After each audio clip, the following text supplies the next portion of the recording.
এক্সপেকটেশনটা top অর্ডারের কাছ থেকে রান আসে এটা খুব ভালোভাবে এসছে। তা আপনি কি আসলে মনে করছেন যে ওয়ার্ল্ড কাপের আগে সাফিসিয়েন্ট দলকে মোটিভেট করার জন্য? আর কালকে দুটো চেঞ্জেস এসেছে, সেই বিষয়ে যদি একটু বলেন যে আসলে এই চেঞ্জেসটা কেন?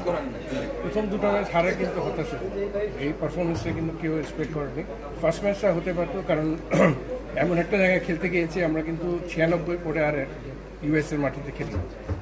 এটা একটা কারণ হতে পারে, জেট লেগে তাড়াতাড়ি অ্যাডজাস্ট করতে পারিনি। বাট দ্বিতীয় ম্যাচটা খুবই হতাশাজনক পারফরমেন্স, বাট কালকে ওভারকাম করে সব পারফরমেন্স থেকে বিশ্বকাপের আগে এই জয়টা কিন্তু আগামী ম্যাচগুলি ভালো খেলার জন্য যথেষ্ট সাহস যোগাবে। এবং টি-20 এমন একটা খেলা, এখানে কিন্তু হালকাভাবে নেওয়ার কোনো সুযোগ নেই। প্রতিটা মুহূর্তে মোমেন্টাম ইজ ভেরি ইম্পর্টেন্ট। ইম্প্যাক্টটা আপনি রাইট জায়গায় করছেন কিনা, দ্যাটস ভেরি ইম্পর্টেন্ট। তো সেই জায়গায় একটু যদি ল্যাকিংস থাকে ব্যাটিং বোলিং ফিল্ডিংয়ে কোনো একটা জায়গায়, এগুলো ওভারকাম করা ডিফিকাল্ট। তোর টিমের যথেষ্ট এক্সপিরিয়েন্স আছে, এরা 1-1.5 বছর যথেষ্ট ভালো ক্রিকেট খেলেছে টি-20 ফর্মেটটা। তো আমি আশা করি যে প্লেয়াররা যদি রাইট টাইমে রাইট জিনিসটা করতে পারে, ইনশাল্লাহ বিশ্বকাপে ভালো কিছু দেখার অপেক্ষা আছে। যে পারফরমেন্স দেখছেন, আসলে এখানে কি মনে হচ্ছে, প্রবলেমটা কোথায়, স্কিলে নাকি মেন্টাল ডিসঅর্ডার? আপনারা টি-20 ফর্মেটে কিন্তু আমাদের যে স্ট্যান্ডার্ড, আমরা কিন্তু এই জায়গায় কিন্তু অনেক পিছিয়ে আছি, এটা কিন্তু মানতে হবে। আমরা কিন্তু এখনও কিন্তু আপনি দেখেন আমাদের ইন্টারন্যাশনাল যে ফ্র্যাঞ্চাইজি লিগগুলি হয়, আমাদের কয়টা প্লেয়ার খেলে আপনি সেই থেকে আমাদের ঠিক নিচের সারির দল ধরেন, আমাদের কাছাকাছি দল আফগানিস্তানেরও প্রায় 11-12 জন ফ্র্যাঞ্চাইজি, ম্যাক্সিমাম ফ্র্যাঞ্চাইজি লিগ খেলে, ওদের এক্সপিরিয়েন্সটা অনেক।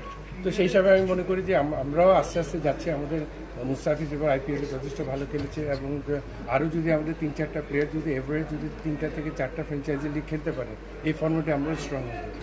তারপরে এই ফর্মেটটায় আপনি আগাম কিছু বলতে পারবেন না, কারণ একটা দেশের ডোমেস্টিক ক্রিকেট আর ইন্টারন্যাশনাল ক্রিকেটে অনেক ডিফারেন্স আছে।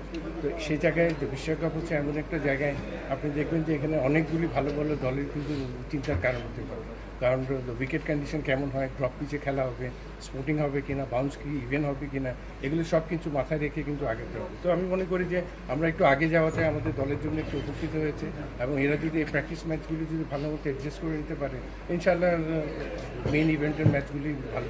ভাই, আপনার কথা সূত্র ধরে যদি বলি যে এটা আপনারা বলতে পারেন না, এখানে যেহেতু শর্টার ভার্সন ক্রিকেট এবং খারগুলোতে কিন্তু ওভারটা শেষ হয়ে যায়। এই জায়গায় যে কোনো কাউকে যে কোনো জায়গায় ব্যাটিংয়ের জন্য পাঠাতে পারে টিম ব্যাটিং যদি মনে করে, এবং প্লেয়ারদেরও সেই প্রস্তুতি নিয়ে থাকতে হবে। এখানে কেউ বলতে পারে না যে আমাকে এখানে পাঠানো হবে, এটা কোনো ফিক্স নেই।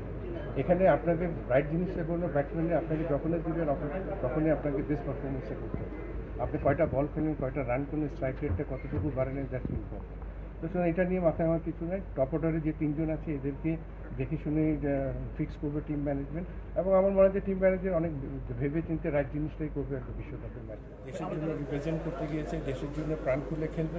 এই জায়গায় আমাদের সময় থেকে শুরু করে এই পর্যন্ত আমি বলবো, আমিও 12 বছর এই দলের সাথে কাজ করে গিয়েছি। এখানে ইনডিসিপ্লিন কোনো সময় আসেনি, আসবে। আপনি এখন যে 15 দিনের স্কোয়াড দিয়েছে, এটা one of the best cricketer বাংলাদেশে।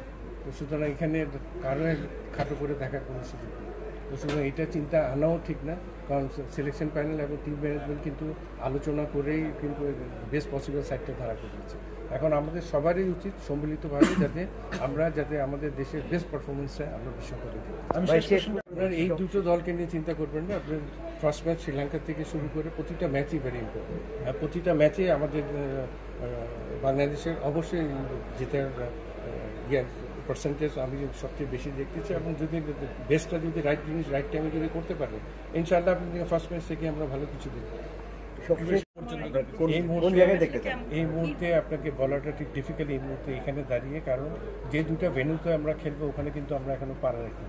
তো সুতরাং প্র্যাকটিস ম্যাচগুলি না দেখে আগাম বলাটা মুশকিল যে উইকেটের কন্ডিশনটা কেমন হচ্ছে, আমাদের ছেলেরা কত তাড়াতাড়ি অ্যাডজাস্ট করতে পারছে।